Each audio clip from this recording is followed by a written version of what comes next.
continuously. Page number 37 non-cooperation movement and its fallout.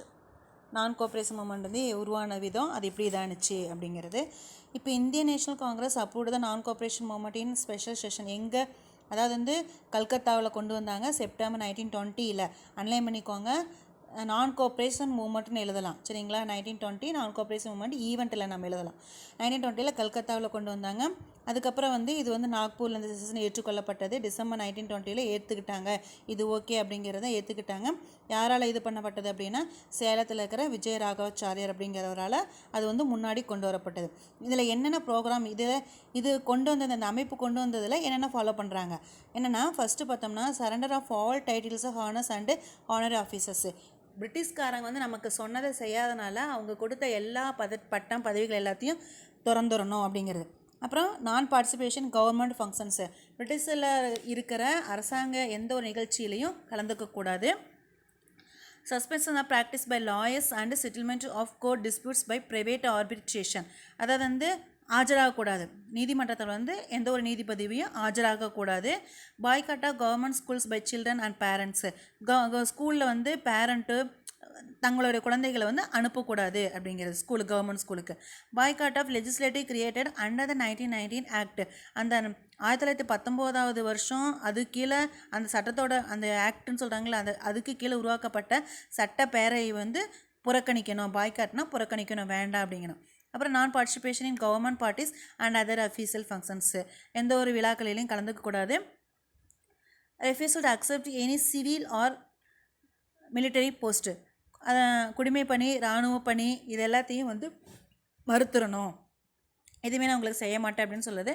Boycott of foreign goods and spreading the doctrine of Swadeshi, foreign குட்ஸ்னால் வெளிநாட்டு வாணிகம் அப்படிங்கிறத புறக்கணிச்சிடணும். எதை எல்லாத்தையும் பரப்பணும் அப்படின்னா சுதேசி கொள்கைகளை பரப்பணும். இப்போ நான் டேக்ஸ் கேம்பெயின் அண்டு சௌரி சௌரா நான் டேக்ஸ் கேம்பெயின் அப்படின்னா வரிகொடா இயக்கம் அப்படின்னு சொல்லுவாங்க. Program such as no tax campaigns caught the imagination of the kisans. Gandhi announced a no tax campaign in Bardoli in February 1922. Underline பண்ணிக்கோங்க, பர்தோலியில் நான் டேக்ஸ் கேம்பெயின் அப்படிங்கிற வரிகொடா இயக்கத்தை February 1920, இதுவும் நம்ம ஈவெண்ட்டில் எழுதலாம் நான் டேக்ஸ் கேம்பெயின் அப்படிங்கிறது சரிங்களா. அதை கொண்டு வராரு.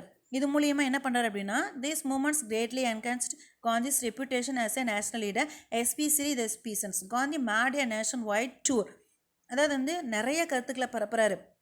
நிறையா வந்து ஃபுல்லாக, அதாவது பிரிட்டிஷ்காரங்களுக்கு நம்ம எதிரே எப்படி போராடணும், நம்ம தேவைகள் என்ன அப்படிங்கிற நிறையா கருத்துக்களை பரப்புறாரு. முக்கியமாக யாருக்கு ஆதரவாக இருக்கிறாரு அப்படின்னா பீசன்ஸ், குடியாரவர்களுக்கு ஆதரவாக இருக்கிறாரு.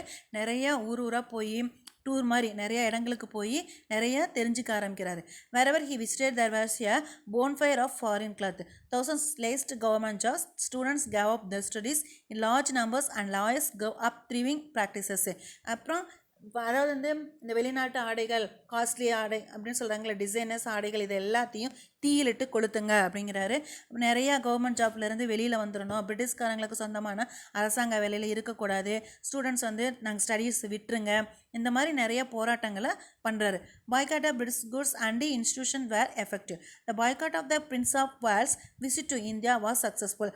அதுக்கப்புறம் இந்தியாவை நோக்கி வந்த இந்த இளவரசர் அப்படிங்கிறவர் வந்து வேர்ல்ஸ் அப்படிங்கிறவரை இந்தியாவுக்கு வரவிடாமல் தடுத்தது. அதுதான் மிக முக்கியமான அது என்ன சொல்கிறது ஈவெண்ட் அப்படின்னு சொல்கிறது.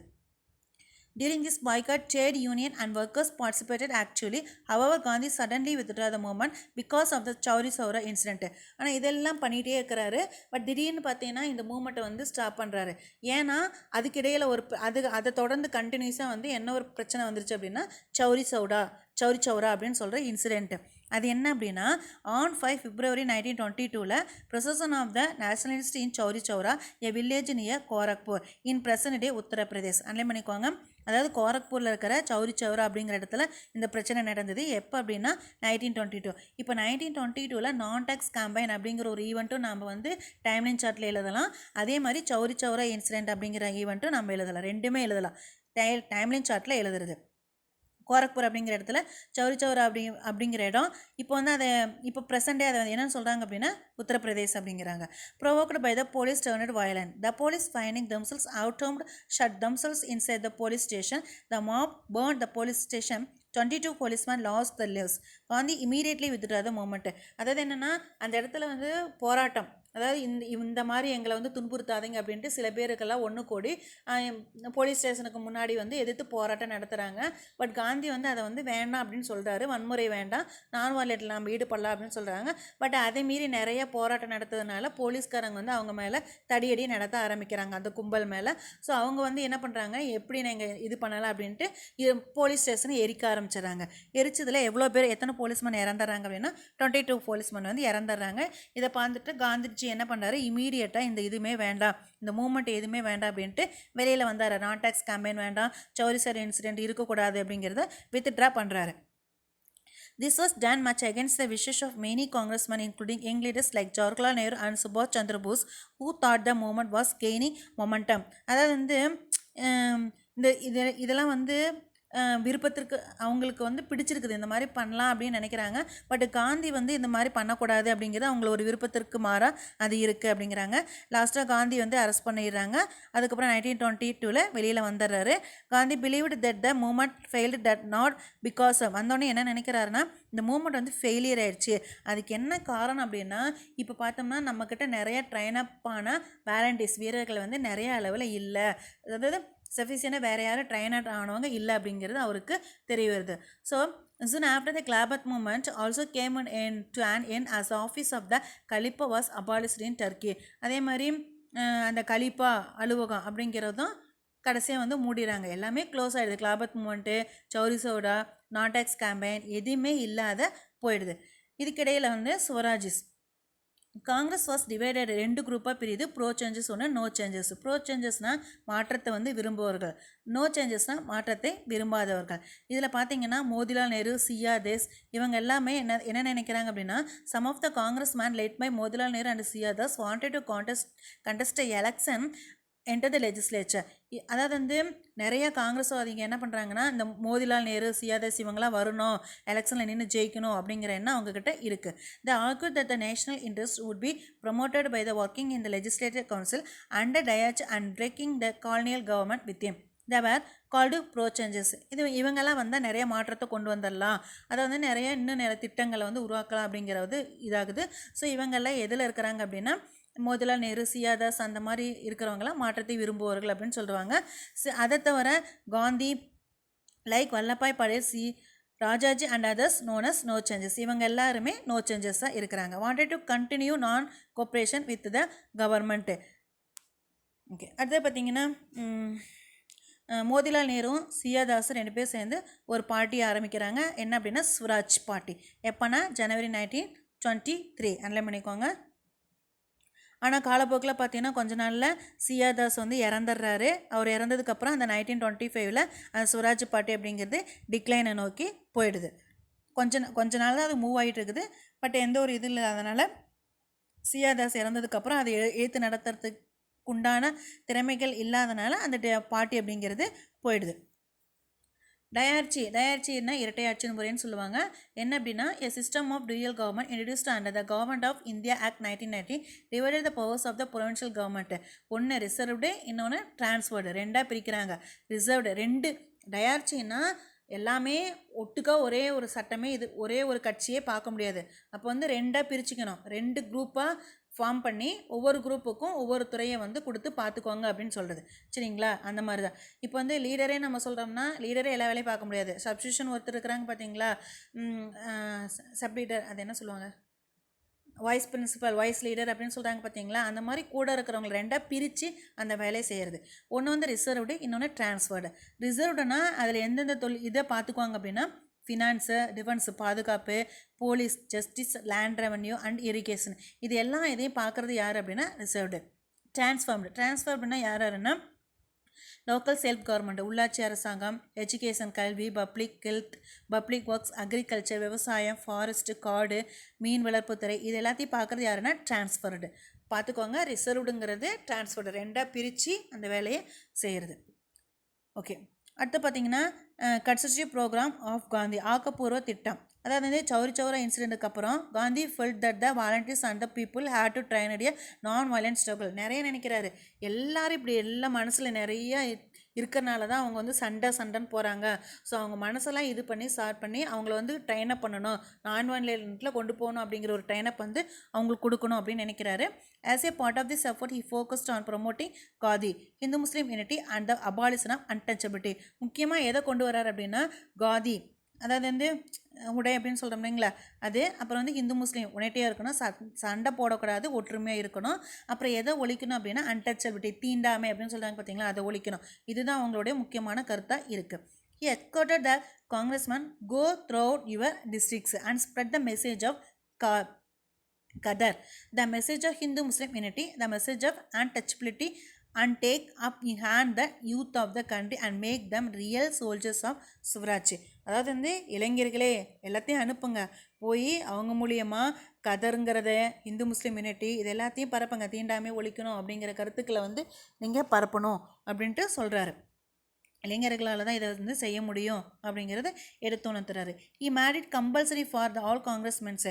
அது மட்டும் இல்லாமல் தன்னுடைய கூட இருக்கிற எல்லா காங்கிரஸ் மெம்பர்ஸும் எதை மட்டும்தான் அணியணும், கதர் மட்டும்தான் அணியணும். அதுக்காக ஆல் இந்தியா ஸ்பின்னிங் அசோசியேஷன் அப்படிங்கிற அமைப்பை வந்து கொண்டு வராரு. கதர் ஆடை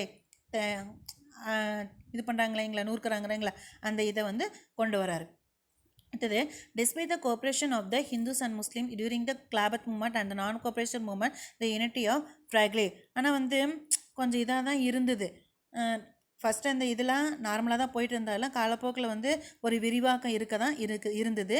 1920 series of communal riots between Hindus and Muslim. ஆனால் கொஞ்ச நாளில் வந்து ரெண்டு பேர்த்துக்கிடையே பெரிய மோதல் வந்து உருவாக ஆரம்பிக்குது. ஹிந்து பக்கத்தில் யார் இருக்கிறாங்கன்னா, Hindu Mahasabha was gaining in popularly under Madan மோகன் மாளவியா. ஹிந்து சைடில் மதன் மோகன் மாளவியாகவும் முஸ்லீம் சைடில் அலி பிரதர்ஸும் இருக்கிறாங்க. Gandhi அண்டர்டுக் 21 day a fast in between 1924 appeal to the hearts of the Hindus and Muslims involved in communal politics. Serious efforts by Gandhi and Muhammad Ali Jinnah, who at that time believed Swaraj was possible only with the Hindu Muslim unity, failed to stem the communal riots. ஆனால் பாடுபடுறாரு. கடைசி வரை உண்ணாவிரதம் இருந்தெல்லாம் இந்து முஸ்லீம் யூனிட்டிக்காக பெரிய அளவில் காந்தி வந்து பாடுபட்டு இருக்கிறார். ஓகே, அடுத்து பார்த்தீங்கன்னா பாய்காட்டா Simon commission. 8th November 1927, the British government announced the appointment of Indian Stationery Commission, composed 7 members headed by Sir John Simon. It came to be widely known as the Simon Commission. It was an all-white commission with no Indian member. Indians were angered that they had been denied the right to decide their own constitution.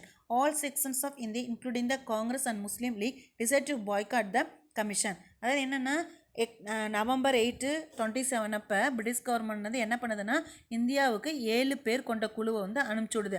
அங்கே என்ன பண்ணுறாங்க, எல்லாம் கரெக்டாக போகுதா, அங்கே வந்து ஆய்வகம் செய்வதற்காக 7 பேர் கொண்ட குழுவை வந்து அனுப்பிச்சி விட்றாங்க. அந்த மாதிரி 7 பேர் போன குழுவில் ஒருத்தர் கூட இந்தியர் கிடையாது.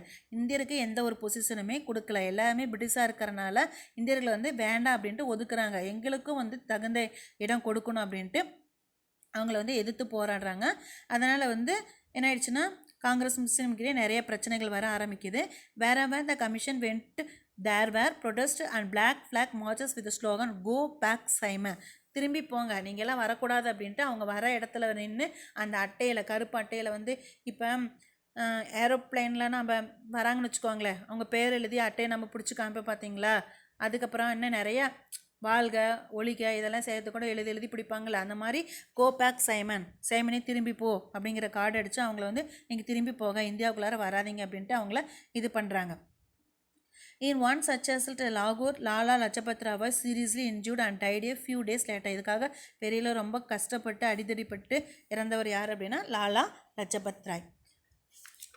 ஓகேடா, இதில் பார்த்தீங்க ஆல்ரெடி நான் 2 கொஸ்டின் சொல்லியிருந்தேன், அது டெஸ்ட் எழுதி நேரம் அமுச்சுட்ருக்கணும். அப்போ இப்போ அடுத்து பார்த்தீங்கன்னா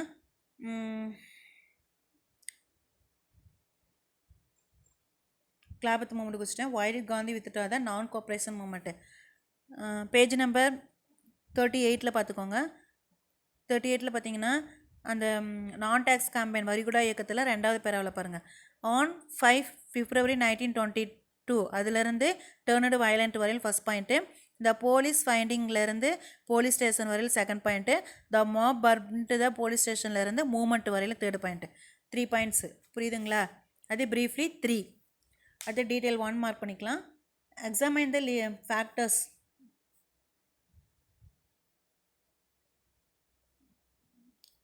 Examine the factors that led to the transformation of Gandhi into a mass leader ன்னு சொல்லியிருக்காங்களா. பேஜ் நம்பர்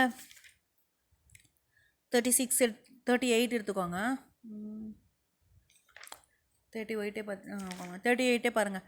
38ல் அந்த நான் டேக்ஸ் கேம்பெயின் இருக்குது பார்த்தீங்களா, அதில் ஒரு 2 பாயிண்ட்ஸ் மார்க் பண்ணிக்கலாம். தேர்ட் லைனில் பாருங்கள், Gandhi announced a no tax campaign in Bardoli in 1922 especially the peasants வரையில் 2 பாயிண்ட்ஸ் இல்லை 1 பாயிண்ட்டாக கூட நம்ம எழுதிக்கலாம். அதுலேருந்து ஸ்டார்ட் ஆகுது, டீட்டெயில் 1 வந்து ஸ்டார்ட் ஆகுது. அப்புறம் அடுத்தது நெக்ஸ்ட் வந்து செகண்ட் பேராவில் ஆல்ரெடி நம்ம ப்ரீஃப்லி 3 படிச்சிருக்கோம் இல்லைங்களா, அதை அப்படியே எழுதிக்கோங்க, வேறு எதுவும் பண்ண வேண்டாம். ஓகேவா. அடுத்த பக்கம் வந்துடுங்க. 39ல் பாருங்கள், கன்ஸ்ட்ரக்டிவ் ப்ரோக்ராம் ஆஃப் காந்தின்னு இருக்குது பார்த்தீங்களா, அதில் வாங்க. அதில் after the Chauri Chaura incident அதிலிருந்து நம்ம அந்த இது வரையிலுமே எழுதலாம், பாயிண்ட்ஸ் போட்டே எழுதலாம், ஒன்றுமே தப்பு இல்லை. Association all India spinner association was ஃபார்ம்னு கொடுத்துருக்குறாங்க பார்த்தீங்களா, அது வரையிலுமே டீட்டெயில் 1. இதில் வந்து உங்களுக்கு ப்ரீஃப்லி 3 ஆல்ரெடி நீங்கள் படிச்சிருவீங்க. இந்த 2 அதுலேயும் 2 பாயிண்ட்ஸ் மட்டும்தான் கொடுத்துருக்குறேன். ப்ளஸ் அந்த தேர்ட் பேரா மட்டும்தான் கொஞ்சம் பெருசாக இருக்கும். சரிங்களா. அது கொஞ்சம் ஸ்லோவாக இருக்கிறவங்க ஆஃப்டர்லேருந்து ஸ்ட்ரகிள் வரையில் ஒன்று போட்டுக்கோங்க. அடுத்து கோ த்ரூ அவுட்லேருந்து ஃபார்ம்டு வரையில் நடுவில் ஒரு பாயிண்ட்ஸ் கூட தேவையில்லை. ஆனால் எழுதுறது கரெக்டு, டீட்டெயில் 1. ஓகேடா. இப்போ அந்த 2 கொஸ்டின் டெஸ்ட் எழுதி அனுப்பிச்சி விட்டுட்டு ப்ரீஃப்லி 3யும் டீட்டெயில் 1ம் ரெடி ஆகிக்கோங்க. 7 o'clock உங்களுக்கு. சரிங்களா. ஓரல் டெஸ்ட்டு சொல்லிடுறேன். எனி 1 டீட்டெயில் 1 கொடுப்பேன், அப்படி இல்லைன்னா ப்ரீஃப்லி 3 கொடுப்பேன். கொஸ்டின் சொல்லி ஆன்சர் சொல்லணும். ஓரல் டெஸ்ட் இது 2. இப்போ வந்து 6 o'clock கடகடன்னு முடிக்காதவங்களாம் முடிச்சிடுங்க. 2 கொஸ்டின் டெஸ்ட் எழுதி அனுப்பிச்சி விடுங்க கஷ்டம் பண்ணி. கூட தேங்க்யூ ஸ்டூடெண்ட்ஸ்.